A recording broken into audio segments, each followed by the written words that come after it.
If you know, then you know.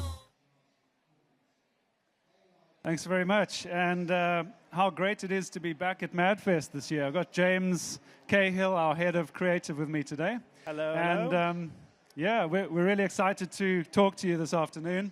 Now, this aspiration is one that we've held for 24 years. You know, it's something that we've had right from the start, a huge focus on fashion, and it's really about enabling ASOS customers to express themselves through fashion and also be who they want to be. Now, hopefully most of you here know ASOS. You know, we're a great British brand, but of course we're a global brand. We've got billions of visitors coming to our owned and operated ASOS site and app each year. But as most of us here today, and definitely the 20-somethings of the world and Gen Z, it's all about social media. You know, that's where we live. And social media is a huge part of ASOS's strategy, and we've got 45 million followers across our different social media platforms. Now, a few things make ASOS stand out, but it's the curation and creation of both fashion and content that's really one of the big things.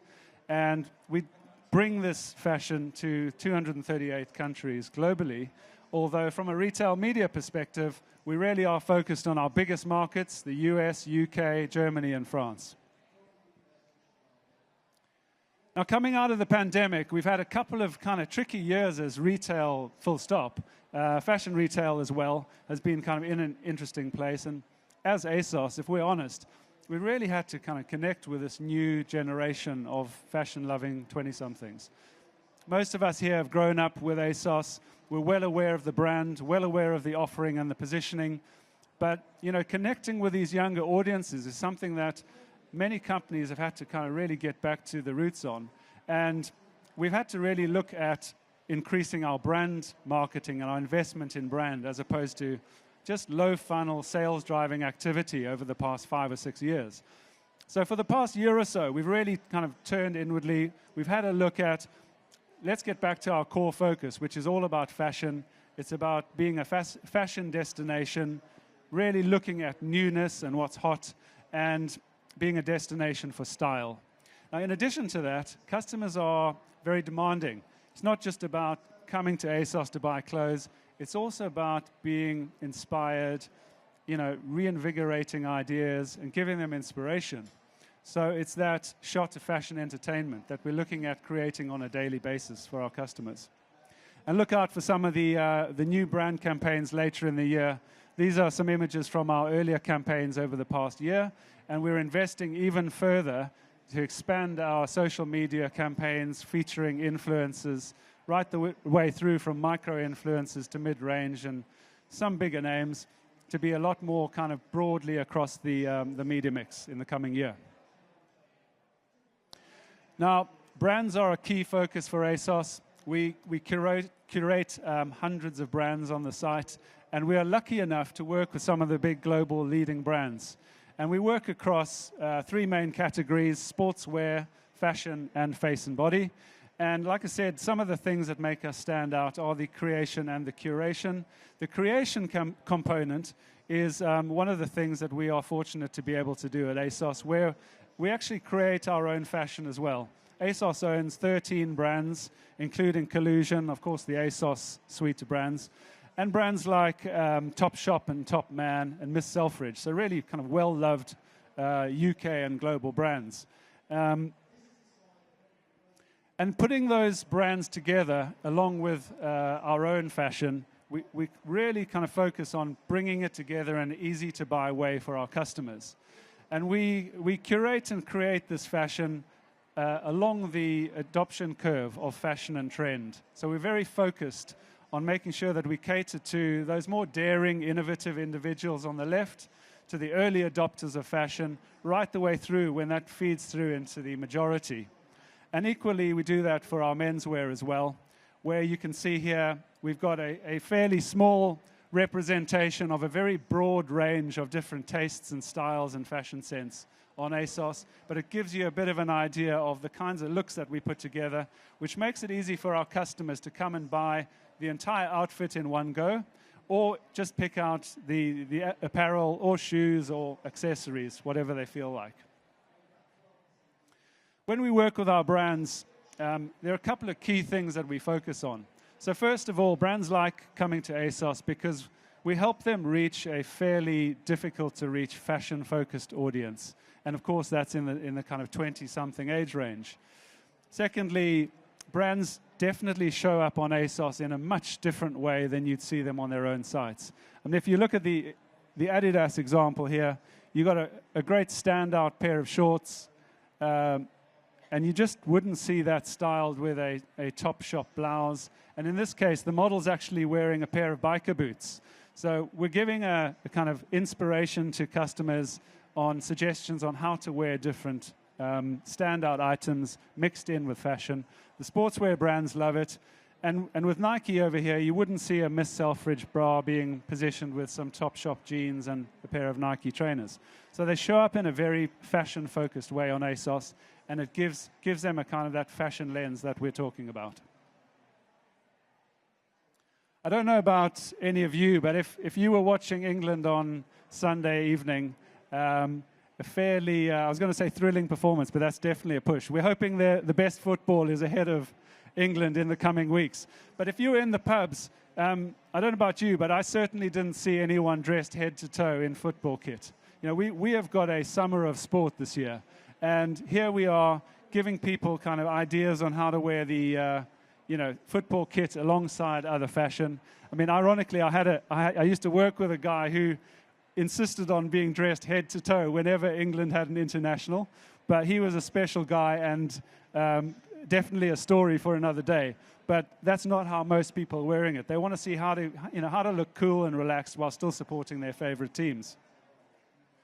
And over here you can see a few other examples of, we put some striking Adidas pieces from their latest range mixed in with some Topman, Topshop, where you can see, there's you've got some leather jackets there, different kinds of styles and fabrics, shirts and boots, and it's definitely something that you wouldn't see on Adidas themselves. From a retail media perspective, we are kind of really focused on helping our brands win with ASOS. So from a brand new product launch, if they are new to the platform, right the way through to the kind of seasonal launches, whether it's spring and summer, autumn, winter, or the lead up to the massive Christmas push. We really want to help our brands get set up for success. We focus on the creative. Research tells us that creative is one of the most impactful ways to make the most out of your media. And we use that as a hero at ASOS because it's very much about interpreting that into the tone of voice of the ASOS customer. And we work on storytelling. So we've got great imagery. Our creative team is a big investment that we make at ASOS. And we like to express brands in different way and kind of resonate with our audience. And of course, the first-party data is a massive component.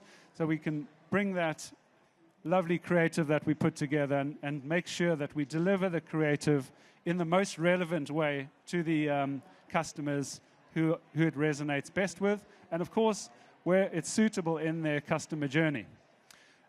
Importantly, post-campaign analysis is something that you will have heard a lot about today as well. Measurement is critical in retail media, and it's very important if we are being able to make recommendations to our brands about how do they optimize their campaigns, how do they do more of what's working, less of what's not working, and most importantly, convince the finance director to unlock more budget for them. Now I'm going to hand over to James, who's going to bring some of these to life. Thanks, Elton. So, as Elton said, the key ingredient for how we win with our partner brands is creativity, but also it's our audience. Our audience, they demand for everything that we do to be fun and push the boundaries a bit. And one of the great examples of that is a recent Sol de Janeiro campaign that we've just done. And Sol de Janeiro, if you don't know, is a Brazilian beauty brand who has this mission to make people feel comfortable in their own skin, which isn't an easy task in the category, the beauty category, because for the most part, the beauty category is a category that takes itself very seriously and puts a lot of pressure on women to feel perfect all the time. So by engaging with our younger audience, our casting, our styling, we were able to do something that's fun and sort of breaks the category and helps support Soul's mission to make everyone feel comfortable in their own skin. Another example of how we partner with brands is Barber, in this case a heritage brand, who's very protective and puts a lot of energy into their brand equity over the years, but they were able to play a little bit outside of their brand guidelines with us by engaging with a younger audience. Now, we were able to talk to our product design team and create a neon version of the check for Barber, which Barber could probably do by themselves, but it's totally possible with ASOS when we partner with our younger audience, our younger fashion-engaged audience. And then lastly, I want to talk about a brand that we've worked with a lot. So whereas Barber and Soul, they're new relationships where we've worked with for the past couple of years. Nike's a brand that have been pushing us for many, many years. And I think that's one of the reasons why they came to entrust us with this new design. So earlier this year, they launched a new Air Max sneaker called the Air Max DN. And for them, the challenge was taking a franchise, the Air Max, which everyone knows and loves, a classic sneaker design, and aiming it closer to a younger audience. So they came to us to help launch this, and the brief to us for this campaign was the new renaissance of Air Max. So what did we do? The creative team basically looked to Renaissance painters and paintings to set this new sneaker in a new place. So, you know, Michelangelo's Last Supper or Botticelli's The Birth of Venus, we took inspiration from these classic paintings and tried to put a younger spin on the brand. And I think the result is something that's quite striking and something that's different for a Nike customer. So those are just 3 examples of how ASOS Media Group partners with our brands and how we win in that space with them. And I think you'll see that the key ingredient is our audience and the styling, but creativity. That's the way that we really win in this space with our partner brands. Thanks, James, and thanks very much, everybody.